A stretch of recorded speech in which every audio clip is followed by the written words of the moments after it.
Life can be messy, Life can be unpredictable, but a whole lot of love. and a little wine makes it all work. This is Love and Jesus Juice.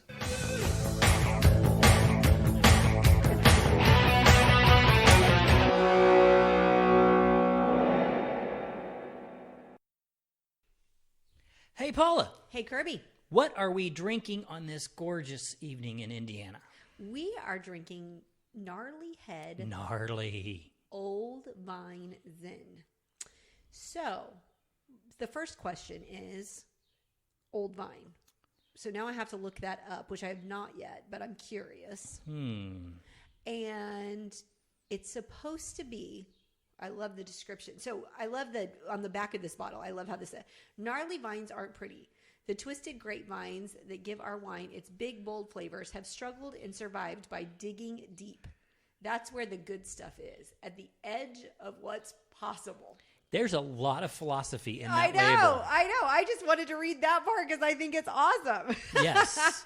Yes. Good deal. And what qualifies it to be an old line? Like, does that mean it's got a driver's license or can drink? It's on itself? That's what I believe so, yes. It's 21. Yep. It's got it's legal of legal age. Yep. That makes it an old Yep, vine. exactly. And it's a Zen. Yes. And it's got a really cool an label. Old Vine Zen. An old vine Zen. Yeah, so check Okay. out the label because that's cool and that's why Kirby picked it. Gnarly. Yeah, this is a new one to us, so let's try it.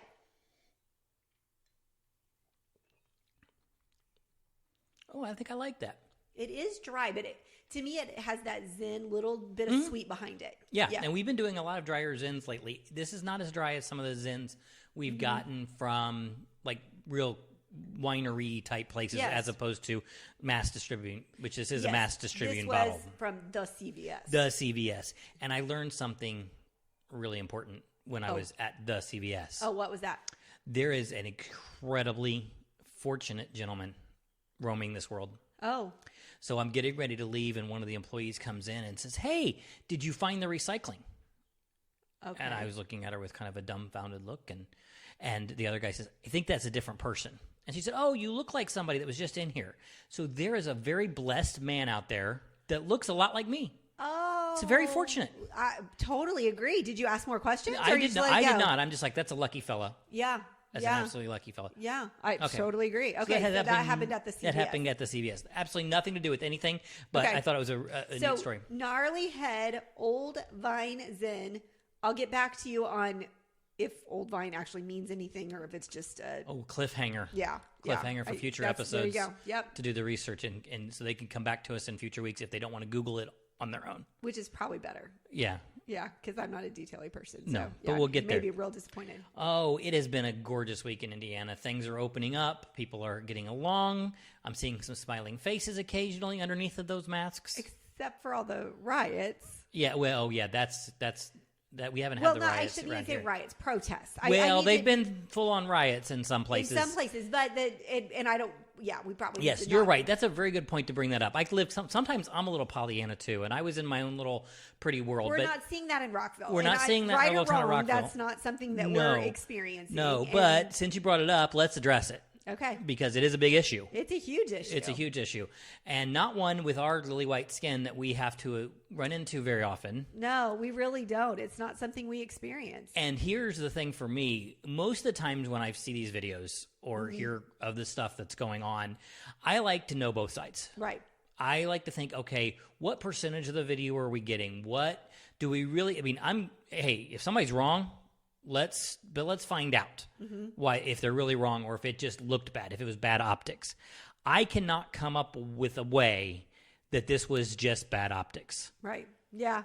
Just a sad situation. And it's like everything else. Are all police officers bad? Are all white people bad? Or all any of that? But it's unfortunate that in the world that we live in that things, first of all, that things like that even exist, period. Right. And then that, there's just people out there that maybe taint the view of a lot There of is things. no doubt this was a bad police officer. As you'd be living under a rock, he killed somebody. Everything looks like There it. was Yeah. absolutely no reason to keep his knee on his neck Yeah. for that long after he's subdued, after he's handcuffed. I've been trained in therapeutic restraint. It's not necessary. Yeah. When they're restrained, they're restrained. You do not keep a hold like you don't even go to the neck. In therapeutic restraint, you do not go to the neck. And so it's just baffling to me. And as a spokesperson for all white people, I am horrified. Yeah, absolutely. Absolutely. And yeah, it's going to be an interesting continued conversation. And I hope that we, through all of this, if something horrible has to happen, you hope that change comes in a good way. Yes. And I don't believe all cops are as bad as this guy is. No. And not all protesters are as bad as the rioters. I don't know how tearing up a Target helps the cause. Yeah. We need change. And we need change from conversation, and we need change from consistent thought. And we just need people to step up and go, this is not right. Let's just fix it. Yeah. Okay, so let's talk about something now and move on and transition maybe to something a little less disturbing. Yes. Okay, let's do it. So I've been reading this book called The Technology Fallacy by 4 people, but they're all MIT people. Okay. Really, really smart. So really high end. I have not read this book other than a small portion. A small portion of this book. And it's actually a really, really good book. It is not an easy read because these people are writing at a level that is way beyond my education-ness. Mm-hmm. See, I just use education-ness so you can see where my education level is. But what it really talks about is the role of technology today. Okay.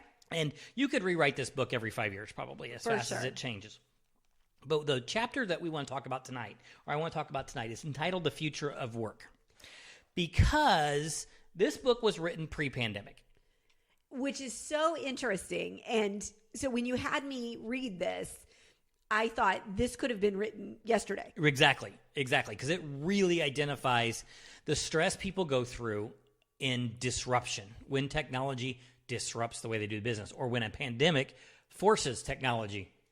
Well, even so the way that it starts is talking about years ago when machines were first a thing and how there were protests about machines. Yes, machines taking jobs away. Yes, it like way back, and I don't even know what year. Tell me what year, history teacher. I don't know what year that was. Well, the Industrial Revolution would have been the late 1800s.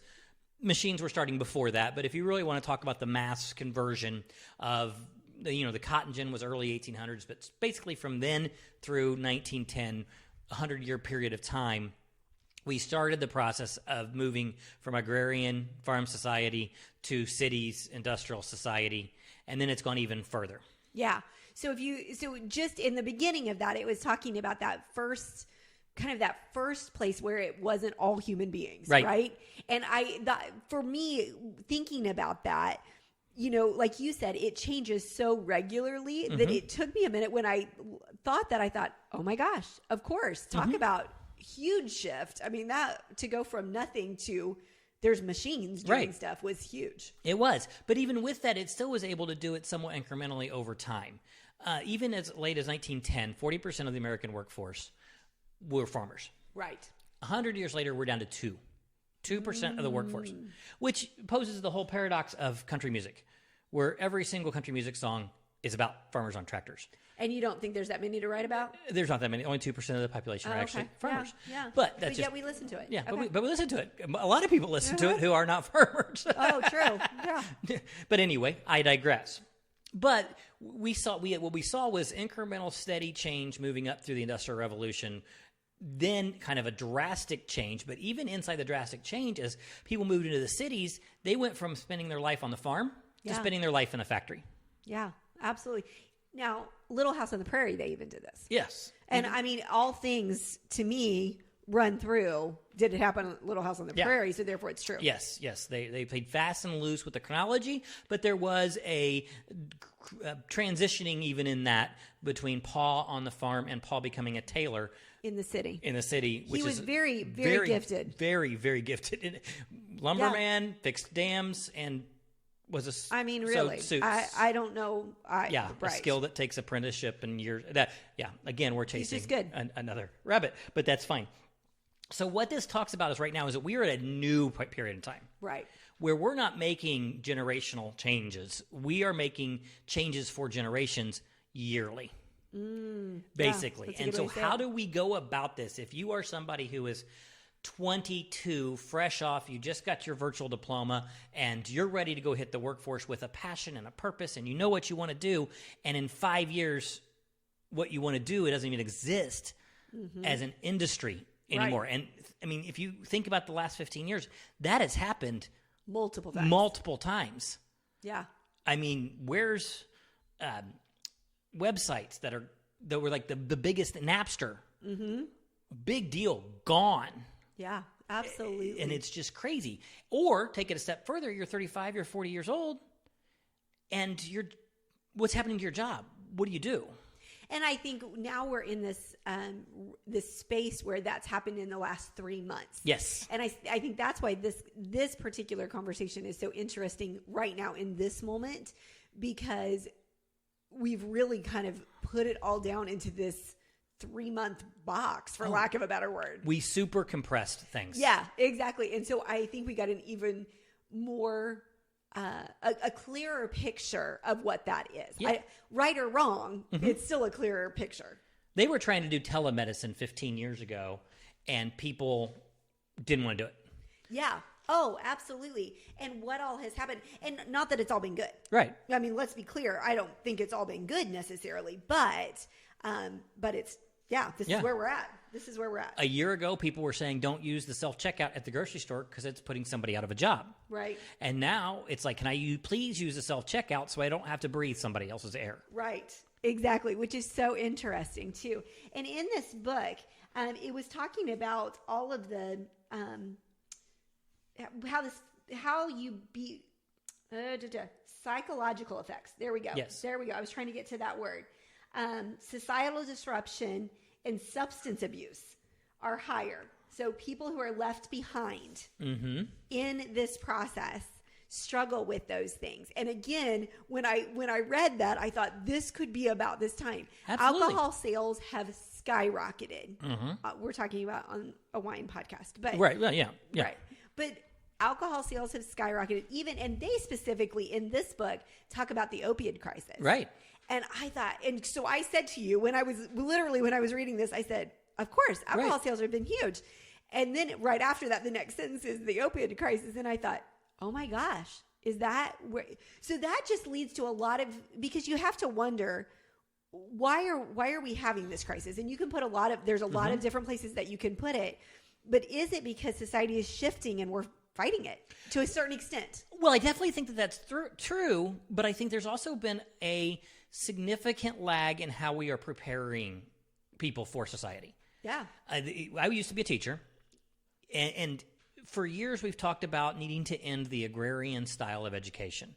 We start in the fall and we stop in the spring. The calendar has always been based upon the harvest season. Yeah. And I don't think that's got it. The calendar side of it is a different discussion for me because I think kids need a long break. But the topics that we taught in school lagged behind the changing times. We were teaching things that for farmers to know long after they went into the cities to work. So then we changed education, and it became, how do we prepare a workforce to go work in factories?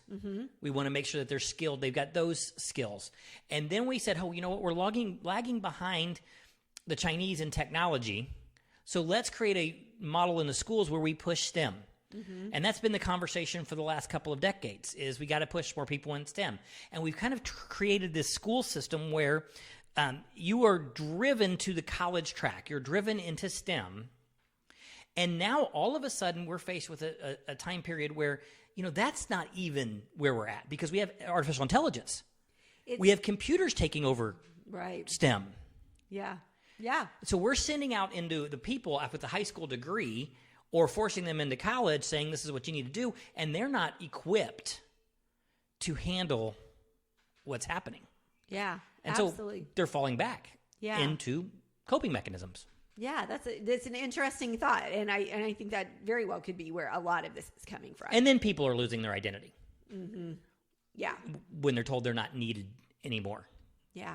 Can you imagine being our age and being in a job, maybe even going to college and working your way up to the top of a company or even to mid-management or whatever, and getting to a place where you lose your job because it's just not needed anymore. It's obsolete. So where do you go? Because at our age, I mean, for most people, there's a salary that you've made or an income that you've made that you're used to.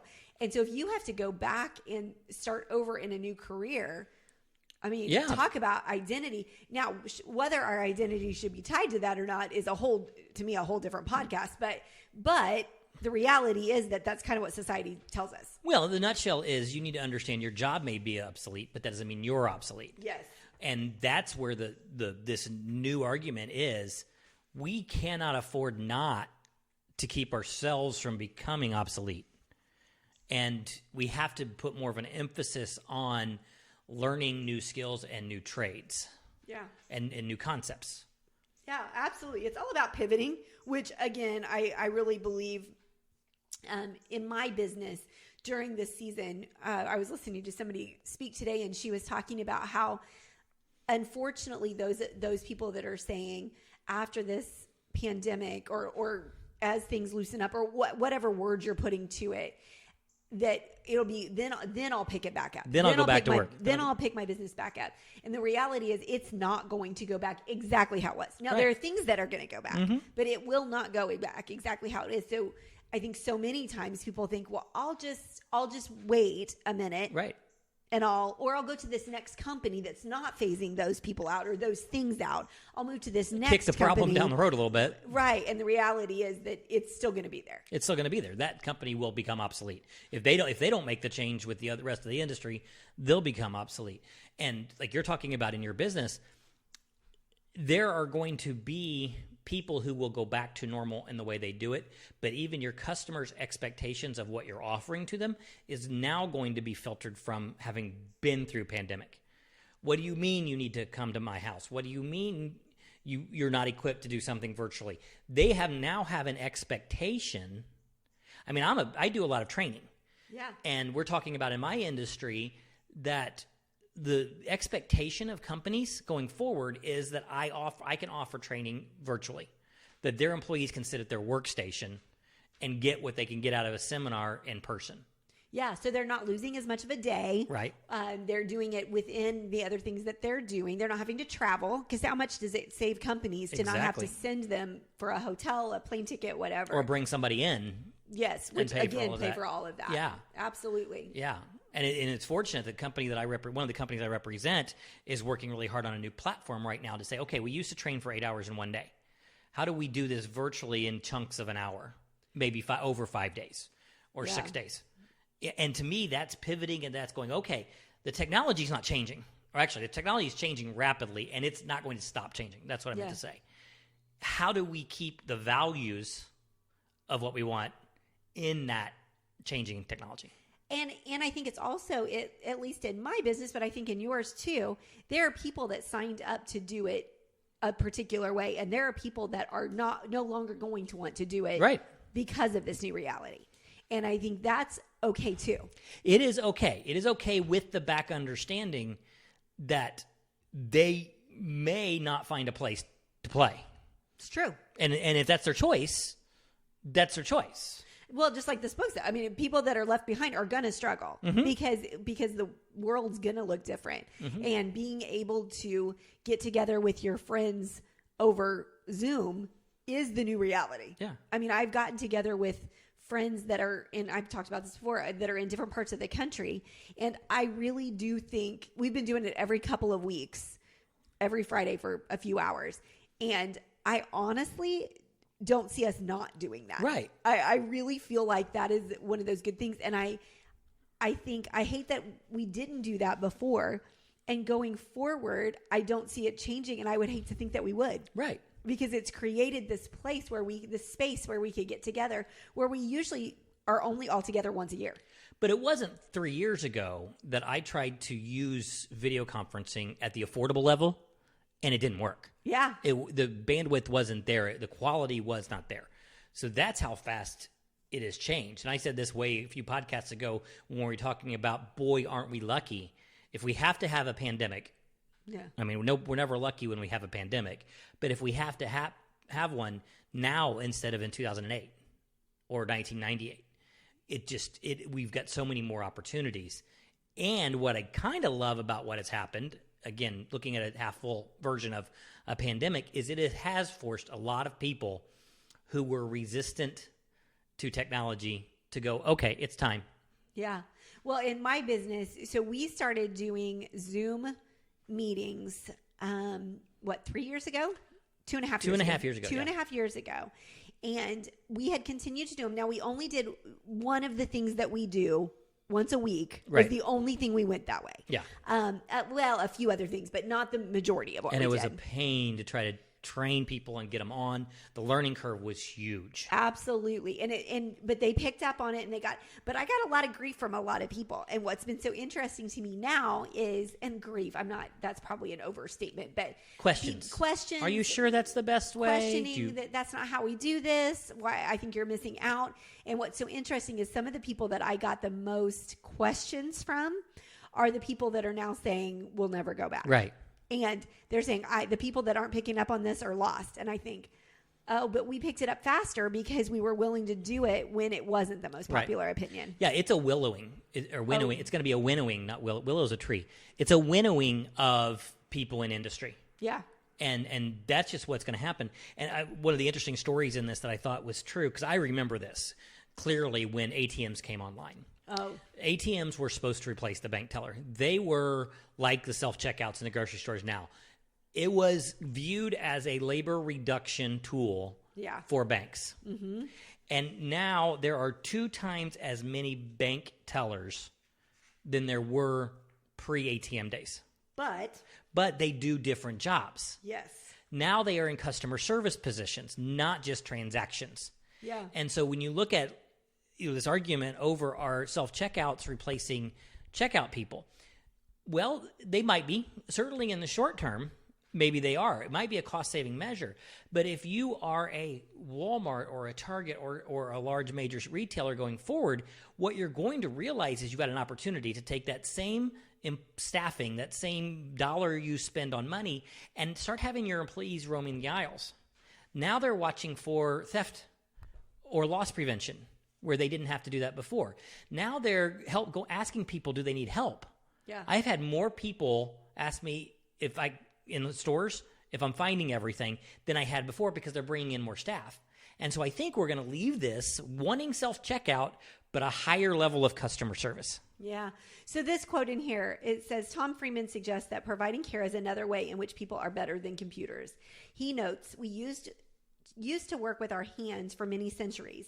Then we worked with our heads, and now we're going to have to work with our hearts. I love that because statement. There's one thing machines cannot, do not, and never will have, and that's a heart. I think we're going from hands to head to heart. And I really do believe that that's really where it's at. And it goes on to say that Pablo Picasso said of computers, but they are useless. They can only give you answers. Right. It's that curiosity that humans have that is heart-led. I believe a lot of times it is head-led, but it's a lot of heart-led. And when you talk about that, and so as I was thinking about this, there are so many things that we talk about in my business. What can you systemize? Well, you can systemize a lot of things, but you cannot systemize the people stuff. Right. You cannot get that. And it's really the heart stuff. It's really the better term for that. The heart connection. And so when I'm coaching with somebody, is there any way to digitalize that? There are some tools that can help, but ultimately the questions that need asked cannot be computerized. Exactly. And that's where the difference is. And so some people are naturally with people. They're good with people. And that's their gift, that's their strength, and they're there. What I'm afraid but yet excited for is that this next generation of worker is going to have that skill, whether it's a strength or not. Yeah. So it's going to be stressful. But the people that succeed in this world are going to take the time to go, okay, how do I work at Lowe's and tell somebody how to decorate? Mm-hmm. Or what I would do in my home, or give a valued opinion. How do I show them that I care? How do I take that extra time? How, if I'm a coder, do I go, okay, there's coders making codes that will code. Mm-hmm. So how do I then move myself into a workplace and away from the computer and have interpersonal skills? I can't hide behind the computer anymore, because AI is going to replace the stuff that's there. Mm-hmm. And so we're going to have to start educating our population, whether they're transitioning from one work job to another or coming out of high school. We're going to have to start focusing on the interpersonal. And won't that be interesting to see how that does shift things? Because even math classes in school. Right. They've got calculators. So should somebody know how to do 2 + 2? I'm not arguing. I mean, that's not the point of what I'm saying. It's literally we're spending all of our time doing the things. And so as I was thinking about my business and what I'm doing, I thought really the people that are best in my business are great with people. Yes. They're great at connecting. And so if I had to train just on that stuff, like forget everything else because it's all computerized for you. I just train you on being great with people. Right. It eliminates this whole thing. So if we can get to that place where we understand that how much it's eliminating, that's just been busy work. Yes. Right. Yeah. And now we're getting to the real deal. Yeah. And I may make some math teachers mad here, but I'm a strong believer that when you leave high school, if you can solve for X, if you're not going into STEM, science, technology, engineering, or math, that's all you're really going to need. If you can solve for X, that level of how do I get that will serve you very, very well. So let's say we get them there and we turn that time, that educational time that's devoted to advanced math for those students, not all students, because I'm very much about individualizing. And we talk about, what you can bring to the workforce. What can you get passionate about? One of the words at the very end of this chapter I absolutely loved was the Japanese word ikagi. And I want to give it to you exactly the way that they say it because to me it is fabulous. It's the junction at which what you love, what you are good at, and what you can be paid for and what the world needs all come together. So good. And I've never heard that word before, but I think that wraps it up with how much better would it be if that's what you focused on? Right. It's capitalism at its very, very best. So I was listening to a podcast and it was talking about, she called it the Toxic Trio. What was the podcast so that they can go listen? Oh yeah. For the Love by Jen Hatmaker. For the Love. Jordan Lee Dooley is the name of the person that was on it who has her own podcast. But she was talking about the Toxic Trio is insecurities plus other people's expectations leads to this place of feeling like you have to prove it. Right. That toxic trio. And I do believe that so much of what people go do for a job is based on what they think other people think they should do. Right. And so if we removed a lot of that because it just doesn't exist anymore, it's just not possible. I wonder what people would do in the world. Yeah. Oh, wow. Yes. I don't need to be like some people say, well, my dad was a farmer, but he wanted me to go to college. I didn't really want to go to college. I really wanted to be a farmer. Or all my family really wanted me to go to college so that I didn't have to, whatever. I mean, it's just other people's expectations make us do things. And I think a lot of those things are being removed now. They are. And I love this concept of these 4 parts too, because if you're unhappy or you're stuck or you're not advancing or you have an opportunity, any of those, if you run them through the questions of do you love it? Mm-hmm. Is it in your interest, in your passion zone? Check. Okay. Are you good at it? Mm-hmm. Check.